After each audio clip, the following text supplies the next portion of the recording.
영화 건국전쟁 제작한 김대겸 감독이라고 합니다. 초대해 네. 주셔서 감사합니다. 네. 아, 건국전쟁 이제 그 단어만 들어도 심장이 이렇게 뛰는 것 같아요. 예.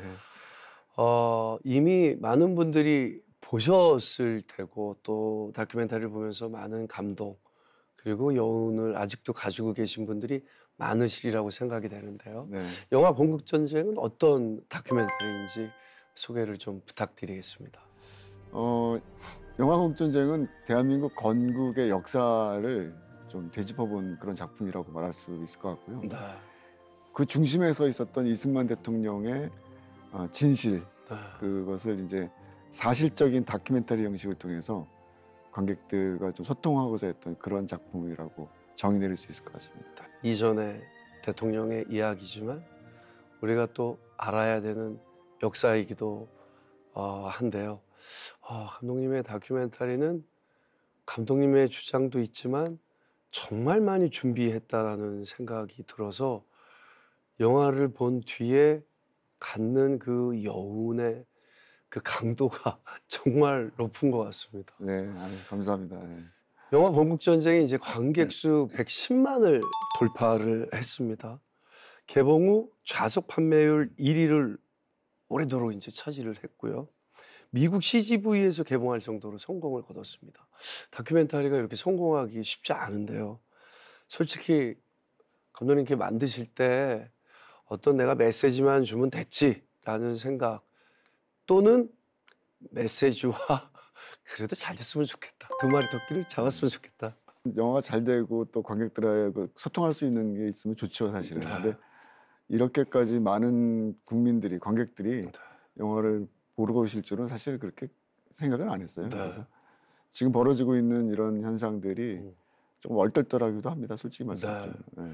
그리고 영화라는 게 이제 시기가 있는데 다큐멘터리 같은 경우에는 개봉 시기를 잡는 것도 힘들지 않나요? 그렇죠. 아무래도 이제 다큐멘터리가 상업영화, 극영화에 비해서는 좀 일반 관객들이 많이 찾지 않는 장르다 보니까 극장 측에서도 이제 돈이 안 된다고 생각하죠, 사실은. 그래서 초기에는 조금 힘들었죠, 그것 때문에. 이제 뭐 계속 이제 좀 협의를 하고 좋은 방향으로 이렇게 같이 의견을 모아 나가면서 영화가 좀 계속 극장 수도 늘어나고 그랬던 것 같아요. 근데 초기에 하여튼 많은 분들이 도와주셨어요. 이 영화가 좀 보시고 나서 굉장히 좀 감동적이었다. 그리고 그동안 이승만 대통령에 대해서 알려지지 않은 부분들이 굉장히 많았다. 이런 얘기를 하시면서 결국 초기에 그 입소문이 굉장히 좀 저는 좀 중요했다고 생각이 들어요. 리뷰도 엄청 많았고요. 예, 그렇죠. 큰 영화들이 붙고 다큐멘터리가 붙었을 때 좀 그렇죠. 작은 영화처럼 보이고 맞아요. 홍보도 많이 안 된 상태에서 그렇죠. 진짜 좀 기적 같은 일이다. 그렇죠. 그러니까 저희가 이제 2월 1일 날 개봉했거든요. 네. 근데 원래 개봉 목표로 했던 날짜는 3월이었어요. 네. 근데 이제 저희가 좀 과감하게 앞당겼죠, 사실은. 네. 그러니까 이제 그때가 이제 설 연휴가 또 시작되는 그 직전이기도 하고 그래서 아시는 것처럼 설 연휴 시작하면은 큰 영화들이 헐리우드 엄청 대작들이 많아요. 많이 들어오거든요. 그래서 그럴 때는 사실은 작은 영화들이 길을 못 핍니다, 사실은. 극장도 못 잡고요. 그렇죠. 굉장히 어려운 조건이었는데 그 당시에 그 기류의 김대중이라는 영화가 있었어요. 그래서 한번 좀 과연 무엇이 옳다 그르다를 떠나서 어차피 이제 기류의 김대중도 김대중 대통령에 관한 영화고 저희가 만든 건국전쟁도 그 중심에 이제 이승만 대통령의 이야기가 있으니까 한번 관객들에게 한번 공평하게 좀 판가름을 좀 받아보자, 평가를 받아보자. 그리고 과연 우리의 미래를 위해서 대한민국 사회를 위해서 무엇이 과연 옳은 어떤 하나의 정치 지도자의 사상인가 이런 것들을 한번 좀 평가를 좀 받아보자 하는 욕심이 좀 컸어요. 그래서 좀 속된 말로 한번 붙어봤어요, 사실은. 그 선택은 굉장히 리스크가 큰 거였습니다, 사실은. 왜냐하면 이제 작은 영화들이나 다큐멘터리들이 굉장히 좀 고전을 면치 못할 수밖에 없는 그런 상황으로 들어가는 거기 때문에. 근데 그 상황에서 정말 기적적으로 정말 하나님이 도와주셨는지 영화가 오히려 더 불을 붙게 됐어요. 그래서 제가 아직도 기억나는데 설 연휴 때 저한테 이제 계속 문자 메시지도 오고 메일도 오고 그랬거든요. 격려 메시지가. 근데 대부분 어떤 메시지였냐면은 설 연휴 때 가족들하고 같이 봤다. 그리고 지방에 또 내려가잖아요, 많은 분들이. 네. 그러니까 이 영화가 단지 서울이나 이 수도권 중심으로 있다가 전국적으로 확산되는데 네. 이 설 연휴가 굉장히 큰 역할을 한 거예요. 그래서 그때 뭐 어떨 때는 9만 명이 영화를 봤으니까 그러면 보통은 둘이 보는데 가족끼리 같이 그렇죠. 보는 거죠. 네. 네. 뭐 할아버지, 할머니, 네, 온 가족이 손자까지 뭐 이런 식으로 영화를 보시니까 네.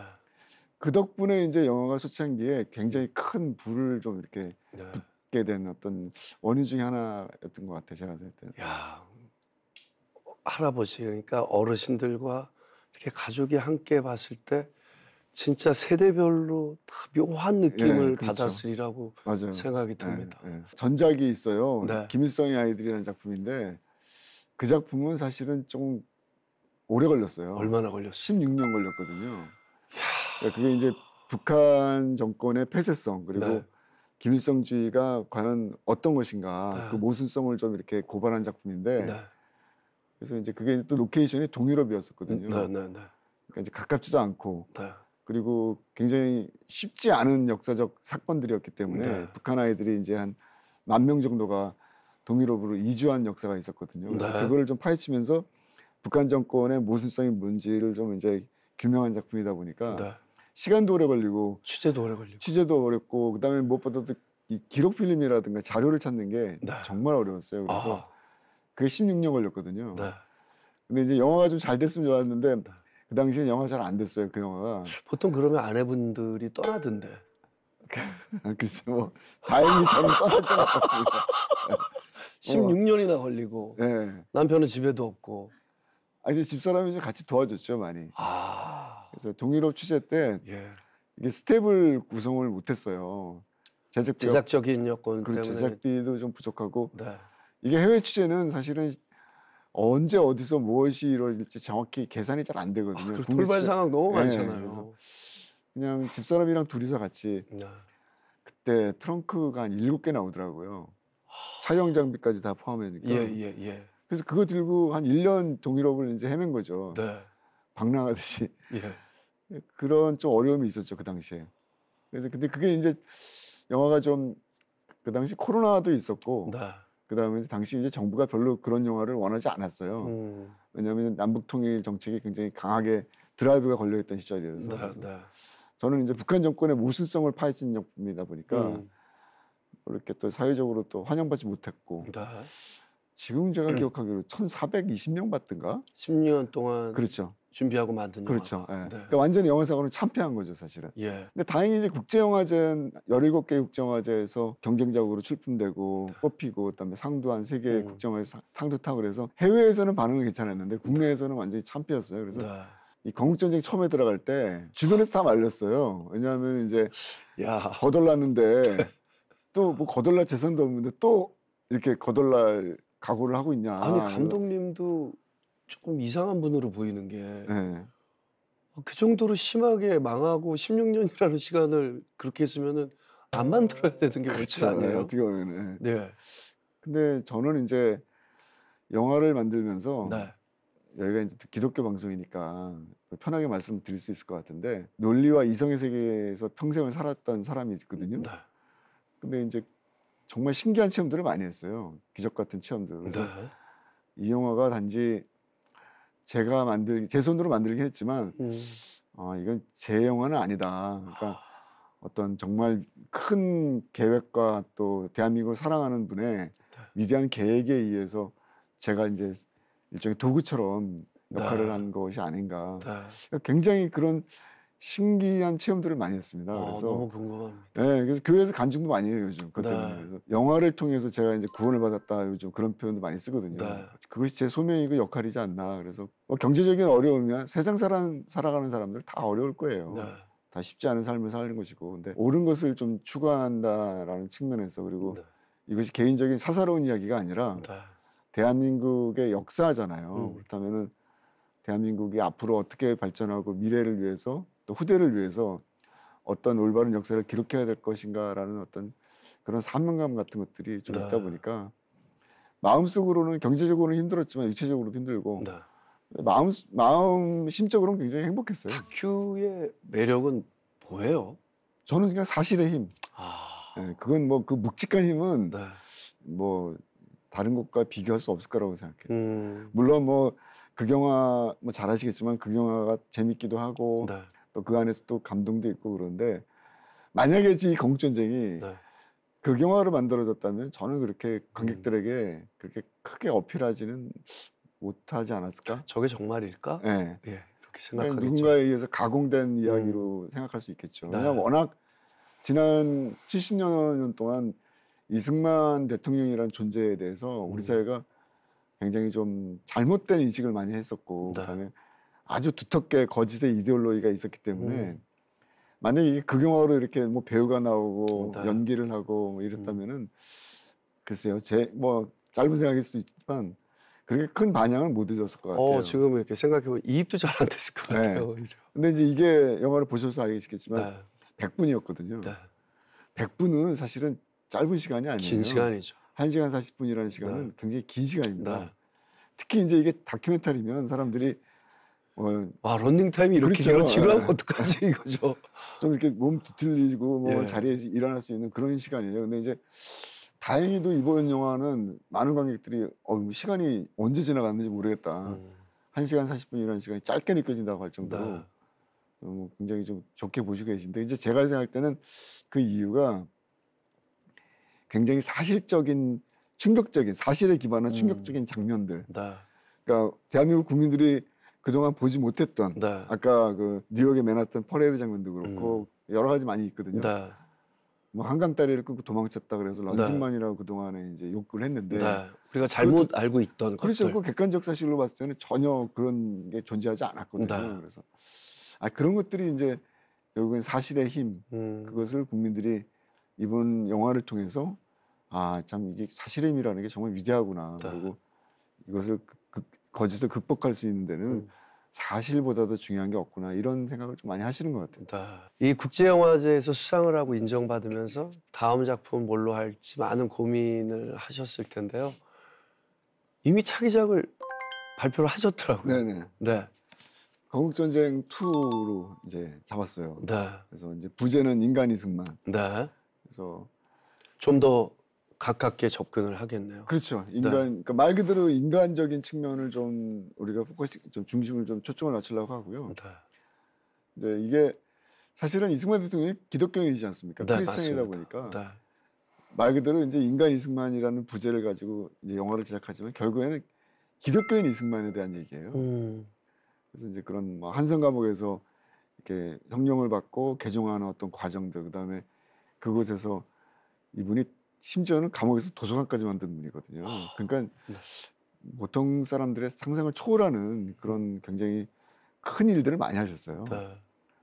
어려운 상황 속에서 그 당시에 장티푸스에 걸려갖고 많은 사람이 죽어나가는 것도 같이 이렇게 도와주시고 환자들도 돌보시고 굉장히 기독교인으로서 굉장히 모범적인 삶을 사셨던 분이거든요. 네. 뭐 그 이후의 삶도 마찬가지지만. 네. 그래서 이제 그런 것들을 좀 포함해서 인간 이승만이 과연 어떤 사람이었는지 네. 그리고 이분은 왜 대한민국과 대한민국 국민을 위해서 자신의 모든 삶을 바치기로 결심을 했는지 네. 이런 얘기가 좀 될 것 같고요. 저희가 이제 영어로 부제를 항상 다뤄요. 네. 1편 같은 경우는 건국전쟁이 The Voice of Korea예요. 네. 그래서 말 그대로 코리아의 탄생이죠. 네. 근데 여기서 코리아는 북한과 남한이에요. 그래서 요즘 뭐 많은 분들이 아시는 것처럼 왜 밤에 인공위성으로 찍은 한반도 사진 있지 않습니까? 네. 그럼 완전히 남쪽은 그 밤인데도 불구하고 휘황찬란한 그런 진짜 천국 같은 그런 모습이 나오는데 북한은 그 평양이나 이런 데 조그만 점 하나 지키는 것 빼놓고 나머지는 암흑천지 않습니까? 네.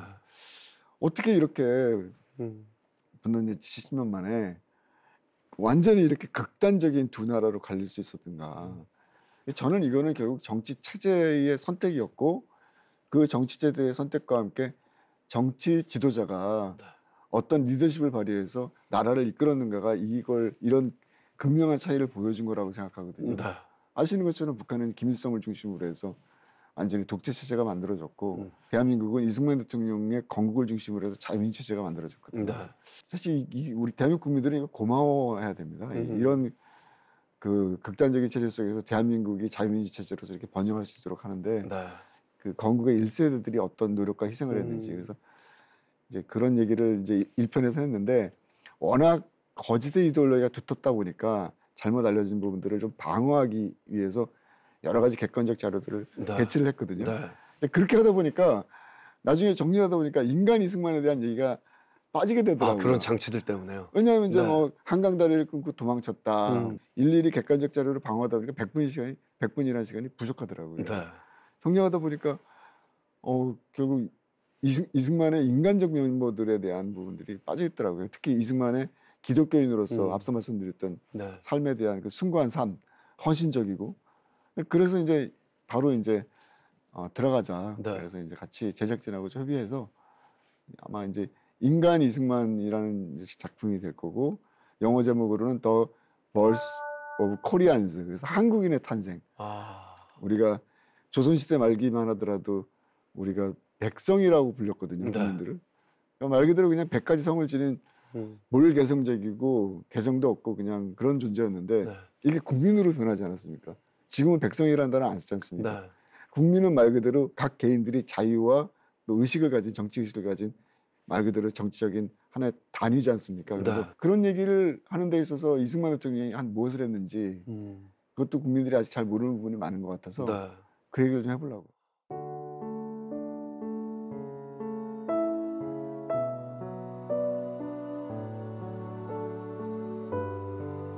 런승만이라고 이제 보통 불려졌죠. 그러니까 한강 다리를 끊고 도망갔다. 뭐 이런 식으로. 그리고 서울 시민들에게는 서울 시민 여러분 뭐 다들 안심하십시오라고 방송을 하고 자기가 먼저 제일 먼저 도망쳤다. 뭐 이런 그 왜곡된 그동안에 이제 이야기들이 루머들이 굉장히 많았는데 이번에 저희가 영화 객관적인 자료를 좀 굉장히 많이 찾았어요. 그동안 이제 알려지지 않았던 국내에 알려지지 않았던 비공개 자료들이죠. 그래서 예를 들면은 아까 말씀드렸던 서울 시민 여러분 모두 안심하십시오라고 얘기했는데 도망쳤다라는 그 1950년 6월 27일 날 대통령의 그 방송이 있어요. 라디오 방송. 그 원문을 저희가 다 찾았거든요. CIA가 이제 그동안 CIA 감청부에서 기록하고 보관하고 있던 것들이 이제 보안이 풀리면서 그런 것들이 이번에 새로 공개됐는데 그런 거 보면은 어디에도 그런 말이 존재하지 않아요. 그거는 말 그대로 거짓말이었죠. 그러니까 그렇게 하나하나 객관적 사실관계 이런 것들에 좀 주목을 하면 우리가 좀 더 영화를 보신 다음에 진실이 무엇인지를 깨닫는데 이해하시는 데 도움이 될 거라고 생각합니다. 영상 잘 보셨나요? 여러분이 눌러주시는 구독과 좋아요는 CTS 영상 선교에 힘이 됩니다.